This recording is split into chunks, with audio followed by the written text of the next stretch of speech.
খবর 24 সাথে আপনাকে স্বাগত। নতুন নতুন খবর জানার জন্য আমাদের চ্যানেলে চোখ রাখুন।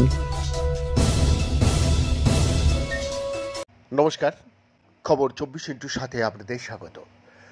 দর্শক, গত বছর মার্কিন যুক্তরাষ্ট্রে প্রথম জিলং ভাইরাস শনাক্ত করতে বিজ্ঞানীদের সাহায্য করার জন্যে দৃষ্টি আকর্ষণকারী গৃহপালিত বিড়াল পেপার আবারও ভাইরাস আবিষ্কারে আশ্চর্যজনক ভূমিকা পালন করল। এবার তার সর্বশেষ শিকারের ট্রফি গবেষকদের অর্থোরিও ভাইরাসের একটা অজানা প্রজাতির দিকে পরিচালিত করেছে। হ্যাঁ দর্শক, ফ্লোরিডা বিশ্ববিদ্যালয়ের college of public health and health professionals virologist এবং এই পেপারের মুখ্য ডক্টর জন লেডনিকি বিড়ালের সন্ধান একটা মৃত এভারগ্লেডস শর্ট ট্রেইলড শু সংগ্রহ করেছিলেন এবং বিশ্লেষণের জন্য তারা ল্যাবে নিয়ে এসেছিলেন। এই পরীক্ষাটি ছিল খচ্চর ডিয়ারপক্স ভাইরাসের সংক্রমণ সম্পর্কে তার চলমান গবেষণার একটা অংশ।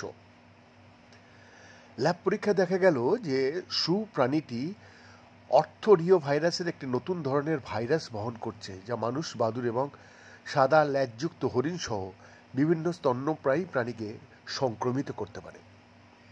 যদিও মানুষের ওপর এর প্রভাবের সম্পূর্ণ পরিমাণ এখনও অস্পষ্ট, তবুও অর্থোরিও ভাইরাসগুলি মাঝে মাঝেই শিশুদের মধ্যে এনসেফ্যালাইটিস, মেনিনজাইটিস এবং গ্যাস্ট্রোইন্টেস্টাইনাল রোগের মতো গুরুতর অবস্থার সাথে যুক্ত বলেই মনে করা হচ্ছে।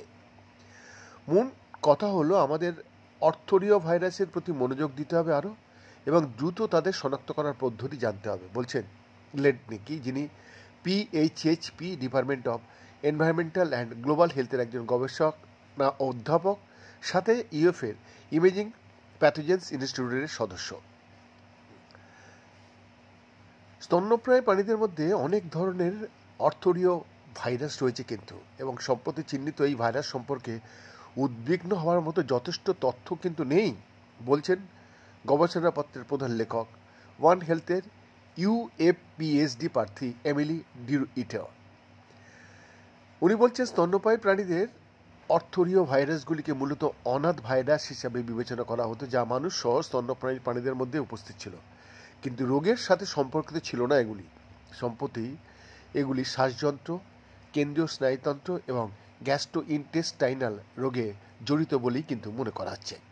বৈদ্যনাথ দাসের রিপোর্ট, খবর 24/7।